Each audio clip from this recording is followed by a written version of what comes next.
Hi, I'm Chris Hillman. I'm the Data Science Director for the EMEA region in Teradata. And today I'm going to talk to you about the AI Endgame. Hopefully there's plenty in this presentation that's of interest to you, and there's going to be time at the end for questions. So let's step through this presentation now. We're going to talk about just a quick introduction where we are now. We're going to talk about how to create a strategy for AI in your company. And then what's the process that you actually go to deliver on that strategy, and some of the issues you're going to face, and then some final thoughts and conclusions. So where are we now? Well, you cannot have missed the hype and the stories around AI in recent years. Everything from Skynet and machines taking over, the whole kind of sci-fi kind of idea of this complete automation and AI being used in every part of our lives. And it's our job really as data science professionals to kind of walk this fine line between looking to the future, being innovative and bringing in these new projects, and also being able to deliver value to a company, being able to deliver projects that actually work and deliver value. And it's a kind of a real thing that we have to keep in balance. And interestingly, I found a really nice story from Data Robot on the blog that they've written about this leakage in computer vision on medical images. It's very relevant to the current situation.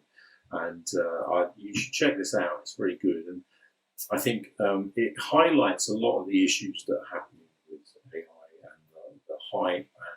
And we still have to follow best practice. If you've worked in advanced analytics and you've got a stats background, you know how important it is to eliminate bias and still follow robust scientific practice. And that, as I say, as professionals, that's partly our role. So how do we get to where we are now? So why is it that AI is so? Are we seeing this resurgence? And I think it's down to three things that have changed in the last decade. And one is obviously the significant advances in hardware capability.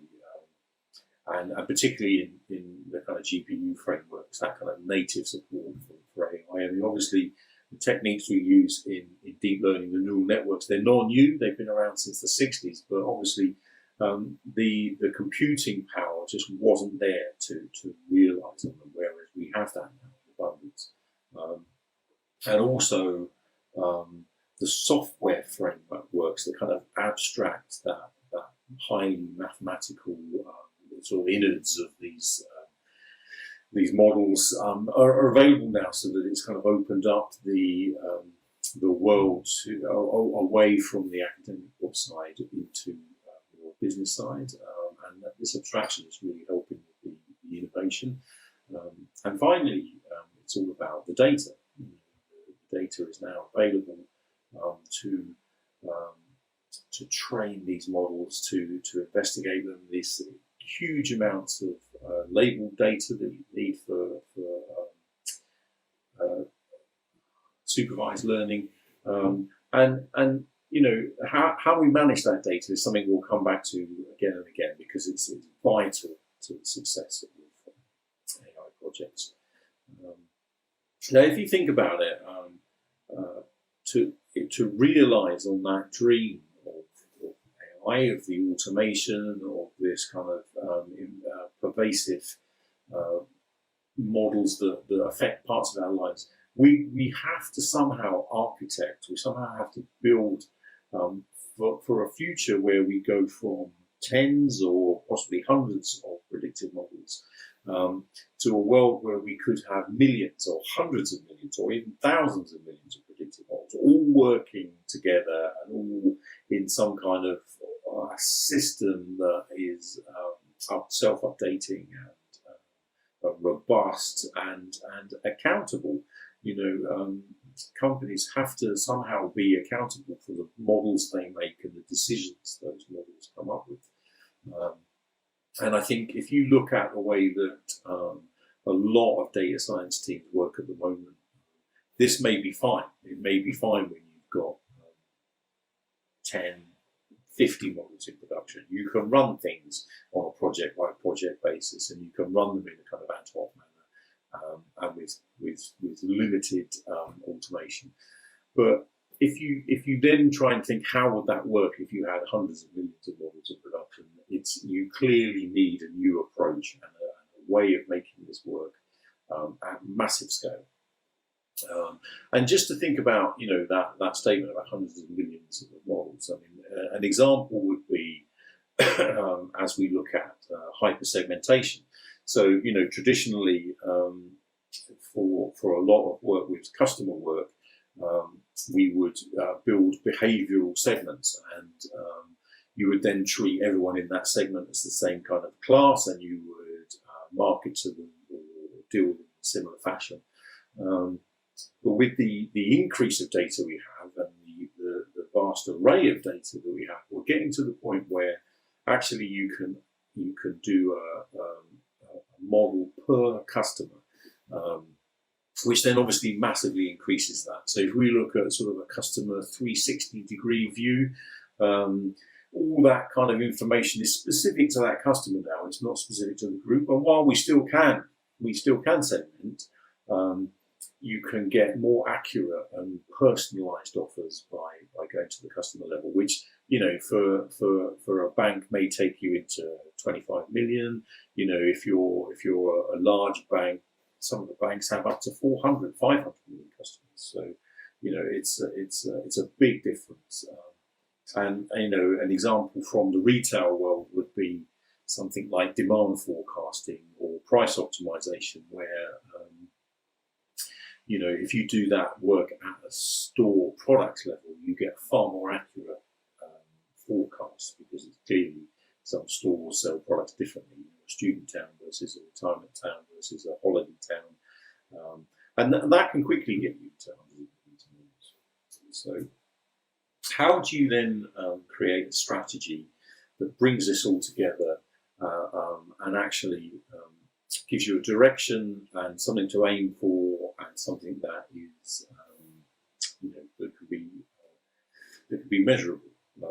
Now we believe that companies should be building a roadmap. You should be working with an industry consultant or business consultant that understands your industry, your business.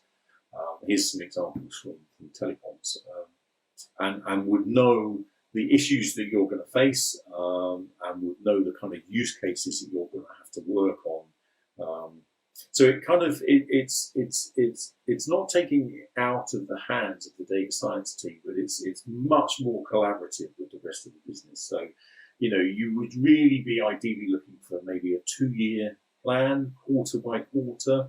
So the customer 360 example, building up to that. So starting with next best offer, and then maybe building on churn, maybe building on customer lifetime value, all of these kind of things that build together to create a complete solution.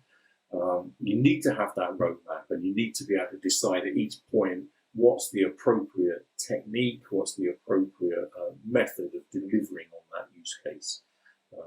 So yeah, definitely the roadmap is a huge important thing. And once you have that, often a use case is not a single thing. It's a project in its own right, which may involve building one or more models. So you really need to then drill down into that detail and actually look at what the work is going to be, and most importantly, you need to look at the techniques and the kind of capabilities that you're going to require to deliver on those use cases. And once you have that, the last step in the process there is to look at the data. So what data do we need to deliver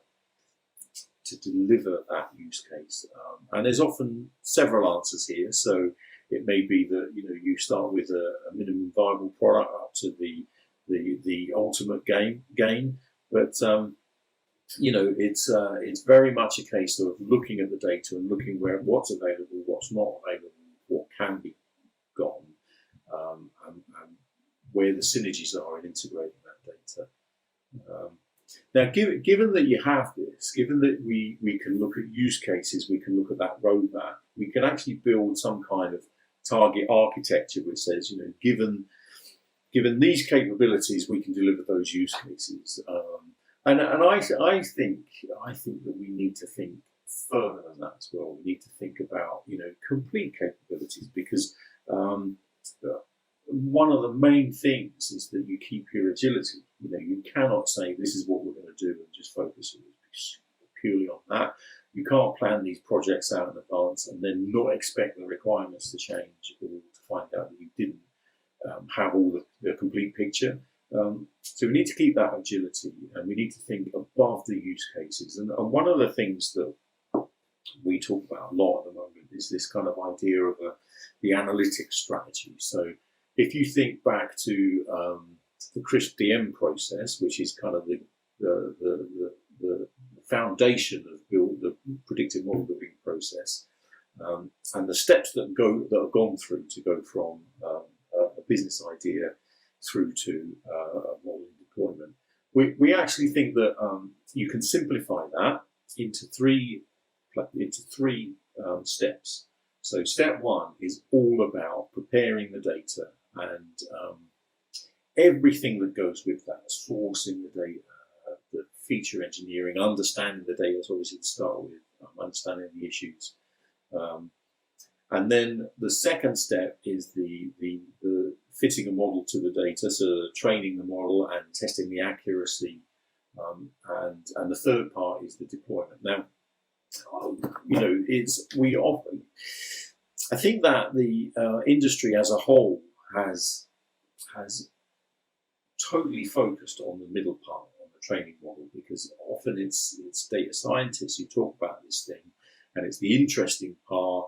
It's the bit that feels a bit like magic, and it's where all the interesting tools are. But actually, part one, as referenced by Gartner and Forbes and McKinsey and many others, is where the actual work is. That's where you're going to spend the time. And this is where also the real model accuracy comes from, is that feature engineering step. And then also on the deployment. And it's interesting to think about, what does deployment mean to different personas? Because to me, and my guys in the data science team, you often think that deployment is when you've produced a highly accurate model. It's very good, it answers the use case, and you've given it to someone else to put into production. For somebody who's a data engineer, it might mean that the model has been put into the production system, and then on a regular basis, whether that's hourly, daily, monthly, whatever, it produces a score. You're taking the model, applying it to the production database, and producing a result, and that's stored back into the database or wherever it needs to be accessed, and that's production. But to the business side, it's only really when that prediction is being used to create value, is actually being used to modify or in a business process, that is full production. And often that last part, it's not necessarily a technical reason why that doesn't get used. And the problem is, if you always think of it as a technical problem, you only ever come up with technical answers. And of course, it could well be a question of trust or understanding or accountability, and there is a lot. If you think banks tend to be quite risk averse, as you would expect, as you would want them to be, and if you think that somebody could come along with, here's a whole new process to rebuild your risk scores and completely revamp it. It's far more accurate. It's this, it's that, it's this and that. To get an established bank to change their whole process to follow a new process is a big job. There's a lot of work's got to go into that, and it's partly the architecture that you've built to deploy and build the models is part of that process, because you need to be, as I said, fully accountable. You need to be able to trace back in time and say, on that day, that model was in production, this was the input data, and that's why it made that decision. And it's an important point to get to. So just to have a quick look at these steps, the reason when I talk about preparing data being so important, imagine this scenario. So I give you, one of the best data scientists in the world who understands your industry, and I give you an IT professional who's highly skilled but doesn't work with data science, has never built predictive models before. So in scenario one, I get the data scientist to do the data manipulation, the missing values, the outliers, the feature engineering, the binning, the principal component analysis, all this stuff.